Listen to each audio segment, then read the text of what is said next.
Perspective is an amazing thing. It can make mountains into molehills and molehills into mountains. Today, we face some extraordinary giants. We face a debt that is traveling into the trillions, a global situation where global debt and global financial markets are all in turmoil. You've got the rise of dictators and the proliferation of nuclear arms. You've got so much to worry about, and they seem so big. And there's a place in Scripture that we see such a nice analogy for that.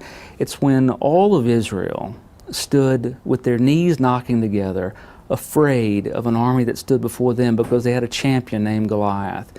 They were afraid. They were scared to death, and no one would step forward. They all saw Goliath as a curse. But one little guy named David saw Goliath as a blessing. He saw him as an opportunity. He saw him as a chance for God to prove himself and to prove David in front of the entire world. So what was a curse to every other soldier in the Israeli army became the pathway that David became king in the eyes of the people. In one day, this young man walks out and he takes out the champion of the opposing forces, and the people, in their eyes, that was his meal ticket. That was the day that he was anointed king in front of all the people.